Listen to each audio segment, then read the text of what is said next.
Hello everyone, this is Bhavna and welcome to Saini academy. आज हम करेंगे exercise 1.4 question number 3। So question number 3 में बोला हुआ है हमसे the following real numbers have decimal expansions as given below. In each case decide whether they are rational or not. If they are rational and of the form p by q, what can you say about the prime factor q? हमें number दिया हुआ है और हमें बताना है कि क्या ये नंबर रेशनल है या नहीं है। और अगर ये नंबर रेशनल है तो जो q है डिनोमिनेटर होगा, उसके बारे में आप क्या कहना चाहोगे, उसके प्राइम फैक्टर्स के बारे में क्या बोलोगे। तो हमने क्वेश्चन नंबर 1 में डिस्कस किया था कि कोई भी नंबर जिसका एंड हो जाता है, कोई भी डेसिमल नंबर जिसका एंड हो जाता है, वो टर्मिनेटिंग होते हैं। और टर्मिनेटिंग सारे नंबर्स को हम रेशनल बोलते हैं। ठीक है, ऐसे नंबर जिनका एंड हो जाता है वो टर्मिनेटिंग होते हैं और सारे टर्मिनेटिंग को हम रेशनल बोलते हैं। तो इस नंबर का एंड हो चुका है, 9 के बाद कोई और नंबर तो हमें दिया नहीं हुआ। सो इसका मतलब ये नंबर टर्मिनेटिंग है और टर्मिनेटिंग का मतलब ये रेशनल है। और टर्मिनेटिंग की एक कंडीशन थी कि टर्मिनेटिंग नंबर हमारे 2m 5n फॉर्म में होते हैं। इनका डिनोमिनेटर 2m 5n फॉर्म में होता है।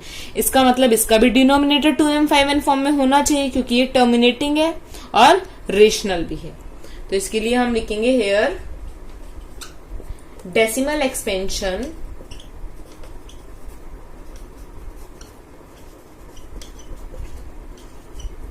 इस टर्मिनेटिंग डेसिमल की, ये टर्मिनेटिंग है,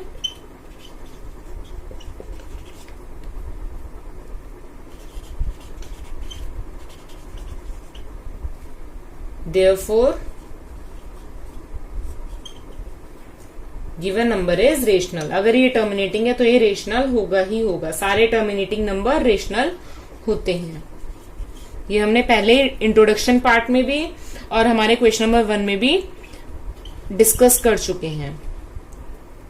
प्राइम फैक्टर्स, अब हम बोलेंगे कि इनके जो प्राइम फैक्टर्स है डिनोमिनेटर के, वो 2m 5n फॉर्म में होंगे।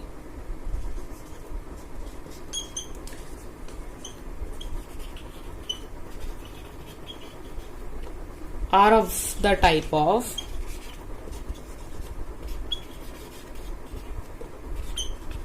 To m 5n where m and n are non-negative integers।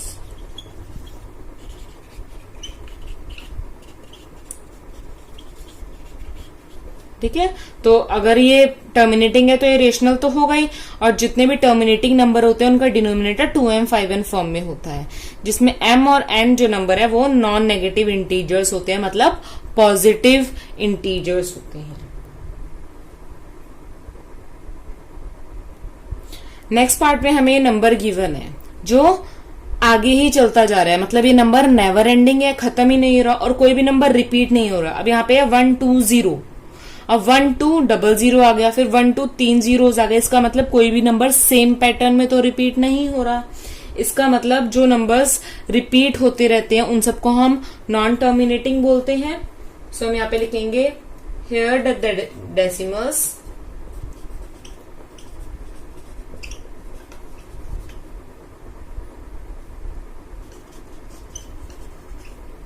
Here the decimal expression is non-terminating क्योंकि ये रिपीट होता जा रहा है, नेवर एंडिंग है, नॉन रिपीटिंग, ना तो ये खत्म हो रहा है और ना ही ये रिपीट हो रहा है। सो गिवन नंबर इज, सो ऐसे नंबर जो नॉन टर्मिनेटिंग होते हैं उन सबको हम नॉन टर्मिनेटिंग और नॉन रिपीटिंग नंबर को हम रेशनल नंबर नहीं बोलते हैं। So the number is not rational. इसी के साथ हमारा सेकेंड पार्ट कंप्लीट होता है। थर्ड पार्ट है हमारा जिसमें डेसिमल के बाद वैल्यू रिपीट हो रही है। अब इस पे बार लगा हुआ है। बार का मतलब वो वैल्यूज होती है जो बार बार रिपीट हो रही हो और नेवर एंडिंग हो, कि कभी भी खत्म ना हो। इसका मतलब ये वैल्यूज जो है नेवर एंडिंग है, तो ये नॉन टर्मिनेटिंग नंबर हुआ, और नॉन टर्मिनेटिंग ऐसे नंबर जो बार बार रिपीट हो रहे हो उनको हम रेशनल नंबर बोलते हैं। सो इसके लिए ये रेशनल नंबर हुआ, नॉन टर्मिनेटिंग हुआ, लेकिन इसका डिनोमिनेटर 2m5n फॉर्म में नहीं होगा। क्यों? क्योंकि डिनोमिनेटर 2m5n फॉर्म में बस टर्मिनेटिंग नंबर का ही होता है, नॉन टर्मिनेटिंग नंबर्स का नहीं होता। सो हम यहां पर here decimal expansion is non terminating, क्योंकि ये बार बार रिपीट हो रहा है, सो ये नॉन टर्मिनेटिंग है।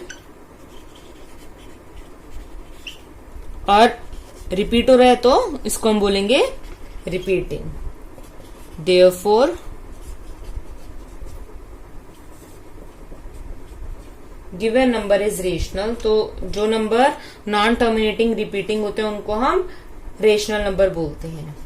ये सब आपको इस चैप्टर के इंट्रोडक्शन पार्ट में समझाया हुआ है, और इसी एक्सरसाइज की 1.4 की क्वेश्चन नंबर 1 में भी समझाया हुआ है।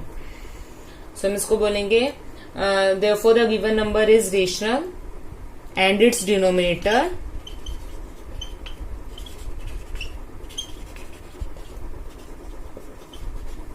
is not of the form of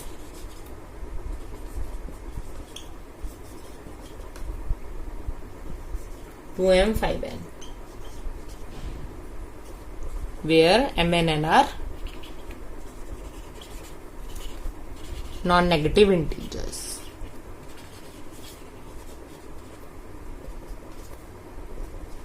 तो 2m5n फॉर्म में वही नंबर्स के डिनोमिनेटर होते हैं जो टर्मिनेटिंग होते हैं।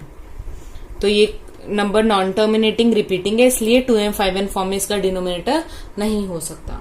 इसी के साथ हमारा क्वेश्चन नंबर 3 का लास्ट पार्ट भी कंप्लीट होता है। तो नेक्स्ट वीडियो में अब हम स्टार्ट करेंगे विथ चैप्टर 2। तब तक के लिए good luck and keep learning.